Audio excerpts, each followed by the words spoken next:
Good morning दर्शक बंधु। आज हूँ जुलाई 4 तारिख शुक्रवार। आज दिन जाकर टॉप न्यूज गुड़िक आसतु जाना। जदि आपण मैंने आम चैनल नुआ तेज वीडियो को लाइक कर चैनल को निश्चित सब्सक्राइब करूँ। तेज चलतु आज खबर उपर नजर पकेइबा।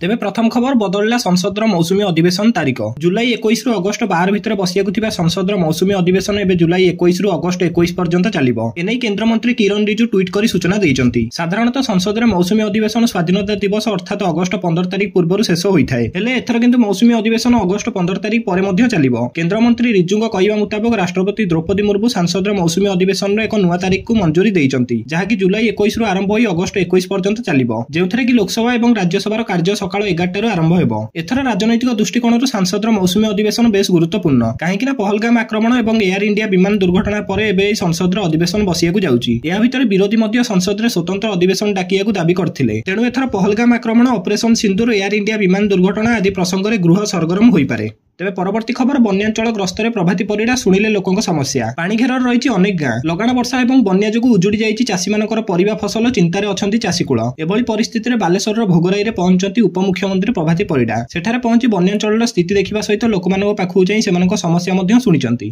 तेबे परवर्ती खबर पड़ुछि बीएमसी अतिरिक्त कमिशनर को आक्रमण विवाद। काम बंद करी समूह छुट्टी ओएस अधिकारी। फांका पड़ी बीएमसी पूरा ऑफिस रे नाहांती ऑफिसर। सबु ऑफिस एबे खाँ खाँ एपटे ऑफिस बाहर विभिन्न काम पई लागिछि गहली। फଳରେ समस्या नहीं आसुवा लोक निराश होउचंती। 2 दिन हेबो एभली अचल व्यवस्था होई पड़िछि बीएमसी कार्यालय। बीएमसी अतिरिक्त कमिशनर को माड मारिया घटना को नहीं सबु स्तर में निंदा करा जाउछि। राज्य प्राय 15 कर्मचारी संघ पक्षर अतिरिक्त कमिशनर को माड मरा जिबा घटना को निंदा करा जाइछि। एपटे मुख्य कार्पोरेटर विरुद्ध में दृढ़ कार्यानुष्ठान नेबाकु सरकार को निकट दाबी करछि ओएस संघ। तेबे परवर्ती खबर बन्या प्रभाव में परिबा दर आकाश छुआ। लगाण वर्षार प्रभाव परिबा बजार उपरे पड़िछि। परिबा किनियाकु साधारण लोक एबे भय अनुभव करचंती, कारण कंचा परिबार दर 60 रु 80 टंका पर्यंत गलानी। एमिति कि टमाटर, बाइगण, जन्ही एवं पोटल दर 50 रु 60 टंका होइथिया बेले बीन्स एवं कांकड़ दर 100 टंका उपरे। ए अवस्था केवल भुवनेश्वर किंबा कटक रे नुहे बरं सारा राज्य रे। या सहित माछ, अंडा, चिकेन भी महंगा होइछि। साधारण लोक बाजार को परिबा किनियाकु गला बेले डरिलेनी। उत्तर ओडिसा रे बन्या परिस्थिति एवं सारा राज्य रे वर्षा हेउथिया बेले परिबा दर एबे आकाश छुआ होइछि। हुआ जाउ जे शीतल भंडार रो व्यवस्था नथिबारु पनिपरिबा रखा जाई पारु नाही, किंतु अनेक स्थान लगाण वर्षा पनिपरिबा चाष को नष्ट कर देइछि, जहा एबे चाषी एवं मध्यवित्त परिवार चिंता बढ़ाई देइछि। वर्तमान परिबा बाडर चढ़क पड़िछि। लगाण वर्षा जोगु मार्केट को परिबा आसिया मध्य कमी गलानी। तेबे परवर्ती खबर सरकार देले खुशी खबर। पुणी 5 लाख जमाकारी को मिलिबो चिटफंड टंका। आसिला खुशी खबर, मिलिबो चिटफंड टंका। क्षुद्र जमाकारी माने पाइबे चिटफंड टंका। चिटफंड क्षतिग्रस्त क्षुद्र जमाकारी को मिलिबो टंका। आसंता 3 रु 4 मास भितर आउ 5 लाख जमाकारी को मिलिबो टंका। क्षतिपूरण राशि प्रदान करियाकु मुख्यमंत्री को निर्देश। चिटफंड जमाकारी मानकु टंका मिलिबा नै कहिले मुख्यमंत्री। तेबे गोटे वर्ष भितर 1,26,137 क्षुद्र जमाकारी को टंका मिली।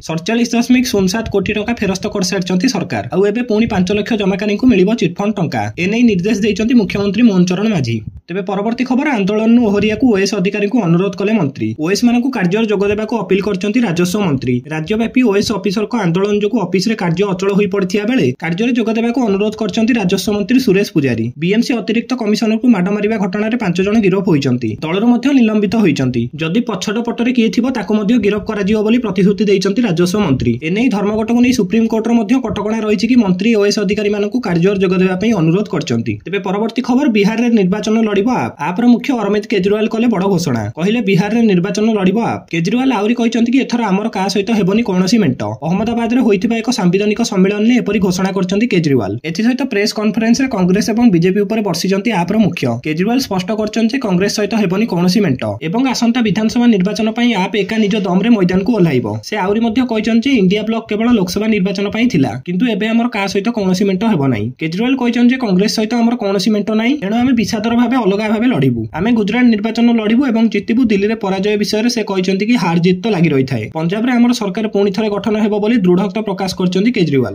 तेबे परवर्ती खबर वर्षा रे भिजिबो बाहुडा यात्रा। सक्रिय मौसुमी जोगु बाहुडा रे हेबो वर्षा। राज्य रे वर्षार प्रकोप आसंता 7 तारिख जाय जारी रहिबो। आज सकाळ 8:30 जाय राज्यर 7टी जिल्ला को ऑरेंज वार्निंग जारी करछि आंचलिक पाणीपाग केन्द्र। सेहिपरि 11टी जिल्ला को येलो वार्निंग जारी करछि आंचलिक पाणीपाग केन्द्र। कोरापुट, कलाहांडी, सोनपुर, संबलपुर, बरगढ़, झारसुगुड़ा, सुंदरगढ़ जिल्ला को ऑरेंज वार्निंग जारी करा जाइछि। एही 7टी जिल्ला पई बिजुली घड़घड़ी सहित प्रबल अति प्रबल वर्षा हेबार संभावना रहिछि। सेही समय घंटा प्रति 30 रु 40 किलोमीटर बेगर पवन बहि पारे। किछि स्थान रे 7 रु 20 सेंटीमीटर जाय वर्षा हेबा नै आकलन करिछि आंचलिक पाणीपाग केन्द्र। सेहिपरि 5 रु 7 तारिख जाय अधिक वर्षा हेबार संभावना रहिछि। पश्चिम ओडिशा एवं पार्श्ववर्ती जिल्ला रे प्रबल वर्षा होई पारे। तेबे शेष खबर तेलंगाना रे विस्फोरण। एबे भी 5 ओडिया श्रमिक निखोज। तेलंगाना रे विस्फोरण जोगु एबे भी 5 ओडिया श्रमिकों को मिलुनी पत्ता। गंजाम रु 2 जण, नवरंगपुर रु 2 जण एवं कटक रु जणे निखोज थिबार सूचना मिलिछि। घटनास्थल निखोज को परिवार वर्ग उपस्थित अछंती। तेबे एही विस्फोरण ସୁନ୍ଦରବନରେ 4 ଓଡ଼ିଆଙ୍କ ମୃତ୍ୟୁ ହୋଇଥିବା ବେଳେ ଏବେ ବି ଉଦ୍ଧାର କାର୍ଯ୍ୟ ଜାରି ରହିଛି। ତେଲେଙ୍ଗାନାର ସଙ୍ଗାରେଡ୍ଡି ଫାର୍ମା ପ୍ଲାଣ୍ଟ ବିସ୍ଫୋରଣ ଘଟଣାରେ ପ୍ରାଣ ହରାଇଥିବା 4 ଜଣ ଓଡ଼ିଆ ହେଲେ ଗଞ୍ଜାମ, କଟକ, ବାଲେଶ୍ୱର ଏବଂ ଯାଜପୁର ଜିଲ୍ଲାର। ମୃତକମାନେ ହେଲେ ଗଞ୍ଜାମର ଜଗମୋହନ, କଟକ ତିଗିରିଆର ଲଗ୍ନଜିତ ଦୁଆରୀ, ବାଲେଶ୍ୱରର ମନୋଜ ରାଉତ, ଯାଜପୁରର ଦୋଳଗୋବିନ୍ଦ ସାହୁ। ଆହତମାନେ ହେଲେ ଗଞ୍ଜାମର ସମୀର ପାଢୀ, ଭଦ୍ରକର ଚନ୍ଦନ ନାୟକ, ନବରଙ୍ଗପୁରର ନୀଳାମ୍ବର ବାତ୍ରା। ଏନେଇ ସୂଚନା ଦେଇଛନ୍ତି ଓଡ଼ିଆ ପରିବାର ନିର୍ଦ୍ଦେଶାଳୟର ପ୍ରୀତିଶ ପଣ୍ଡା। ବର୍ତ୍ତମାନ ସୁଦ୍ଧା 36 ଜଣଙ୍କର ମୃତ୍ୟୁ ହୋଇସାରିଥିବା ବେଳେ ଏବେ ବି ଅନେକ ଶ୍ରମିକ ନିଖୋଜ ଅଛନ୍ତି। ତେଣୁ ମୃତ୍ୟୁ ସଂଖ୍ୟା ଆଗକୁ ଆହୁରି ବଢିପାରେ ବୋଲି ଆଶଙ୍କା କରାଯାଉଛି। ମୃତକଙ୍କ ମଧ୍ୟରୁ ବିହାର, ଓଡ଼ିଶା, ମଧ୍ୟପ୍ରଦେଶ ଏବଂ ଆନ୍ଧ୍ରପ୍ରଦେଶର ଶ୍ରମିକ ରହିଛନ୍ତି। ଏହି ଘଟଣା ବେଳେ ପ୍ଲାଣ୍ଟରେ ମୋଟ 143 ଜଣ ରହିଥିଲେ। ଦର୍ଶକ ବନ୍ଧୁ, ପ୍ରତିଦିନ ଗୁରୁତ୍ୱପୂର୍ଣ୍ଣ ଖବର ଜାଣିବା ପାଇଁ ଆମ ଚ୍ୟାନେଲକୁ ନିଶ୍ଚିତ ସବସ୍କ୍ରାଇବ କରନ୍ତୁ। ଜୟ ଜଗନ୍ନାଥ, ଧନ୍ୟବାଦ।